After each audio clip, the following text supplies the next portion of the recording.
Selamat datang di video presentasi kami. Perkenalkan, saya Melantira Siwijaya dengan NPM akhir 062. Bersama rekan saya, Merlin Falmasi Manao dengan Naura Zalfa Anaya. Pada kesempatan ini, kami akan memaparkan materi mengenai kesadaran bela negara menurut perspektif bidang ilmu manajemen di era globalisasi. Presentasi ini akan diawali dengan pendahuluan dan konsep dasarnya. Jadi, di era globalisasi saat ini, batas-batas antar negara itu menjadi semakin tidak jelas.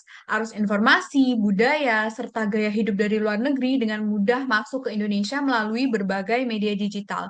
Kondisi ini membawa dampak yang signifikan terhadap cara berpikir dan bertindak masyarakat, khususnya generasi muda.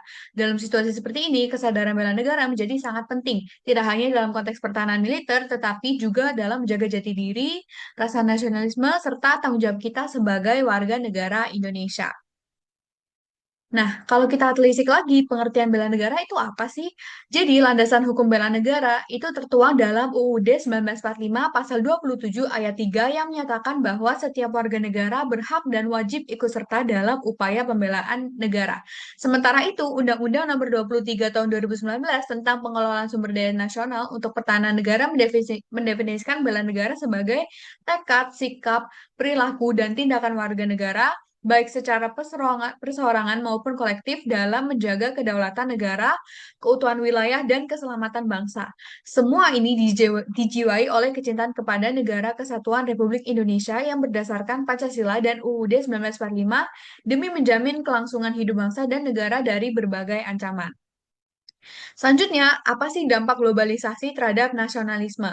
Nah, meskipun globalisasi ini memberikan banyak manfaat seperti kemajuan teknologi, akses informasi yang terbuka, dan peluang kerja global, di sisi lain globalisasi juga menghadirkan sejumlah tantangan terhadap semangat nasionalisme. Nah, yang pertama ada westernisasi. Westernisasi itu merupakan masuknya pengaruh budaya barat ke dalam kehidupan masyarakat Indonesia. Di satu sisi, hal ini dapat memperluas wawasan dan mendorong inovasi. Tapi, di sisi lain, terdapat potensi tergesernya nilai-nilai budaya lokal jika tidak disikapi dengan bijak dan kritis. Kedua, ada digitalisasi. Jadi, digitalisasi itu mengubah sistem kehidupan menjadi serba digital. Walaupun memudahkan komunikasi dan proses pembelajaran, digitalisasi juga beresiko menyebabkan disinformasi serta mengurangi interaksi sosial langsung antar individu. Nah, yang ketiga ada individualisme. Fenomena individualisme ini ditandai dengan meningkatnya orientasi terhadap kepentingan pribadi dibandingkan kepentingan bersama. Kondisi ini dapat melemahkan semangat gotong royong yang merupakan karakteristik penting bangsa Indonesia. Dan yang terakhir ada persaingan global. Dalam persaingan global, setiap individu dan organisasi dituntut untuk mampu bersaing di tingkat internasional. Dan tekanan untuk memenuhi standar global ini seringkali mengakibatkan mengabaikannya potensi lokal atau nilai-nilai kebangsaan. Itu peran manajemen dalam bela negara. Jadi manajemen adalah alat strategis untuk memastikan efisiensi dan efektivitas alokasi sumber daya nasional atau SDM dalam konteks pertahanan dan pembangunan. Nah, peran utamanya mencakup perencanaan strategis yang adaptif terhadap ancaman multidimensi dan pengendalian risiko untuk melindungi kepentingan negara. Manajemen yang baik menjamin sinergi komponen utama, cadangan, dan pendukung sehingga kedaulatan negara tetap terjaga. Lalu selanjutnya di sini ada bela negara dalam dunia bisnis.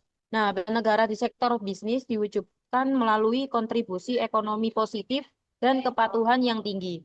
Jadi ini berarti memprioritaskan produk dalam negeri atau PDN sebagai wujud nyata cinta tanah air, serta beroperasi dengan integritas tinggi, termasuk taat pajak dan anti korupsi.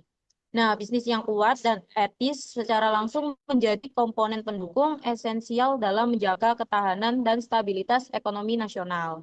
Selanjutnya, manajemen sumber daya manusia atau MSDM. Nah, MSDM ini strategis berfungsi mengelola potensi SDM agar nilai-nilai dasar bela negara terinternalisasi menjadi karakter. Fokusnya pada rekrutmen berbasis integritas moral dan pelatihan yang membentuk disiplin, kepemimpinan, dan etos kerja yang kuat atau kemampuan awal bela negara. Nah, tujuan akhirnya dalam menciptakan modal manusia berkualitas yang siap berbakti dan mendukung pertahanan melalui profesi mereka. Oke, kemudian selanjutnya adalah strategi meningkatkan bela negara di era globalisasi. Nah, tentunya di era globalisasi ini kita perlu menerapkan beberapa strategi untuk meningkatkan kesadaran bela negara, khususnya untuk para mahasiswa ataupun um, anak sekolah. Yang pertama yaitu pendidikan dan sosialisasi bela negara. Ini bisa diterapkan melalui integrasi dalam kurikulum pendidikan, kemudian juga pelatihan dan juga seminar kebangsaan. Kemudian yang kedua ada adaptasi terhadap tantangan globalisasi. Nah, adaptasi ini bisa berupa seperti literasi digital dan keamanan cyber.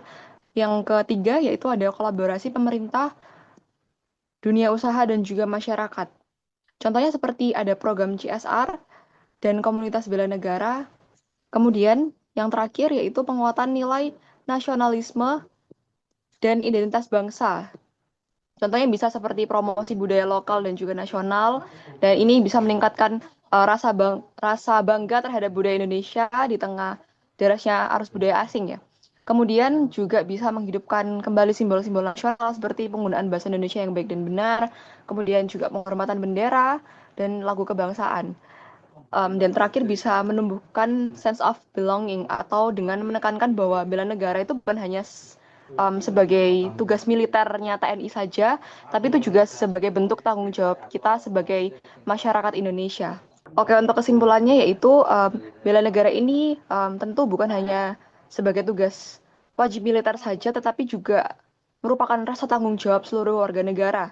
Dan di dalam perspektif manajemen, bela negara diwujudkan melalui pengelolaan sumber daya manusia yang efisien, etis, dan berorientasi pada kemajuan bangsa.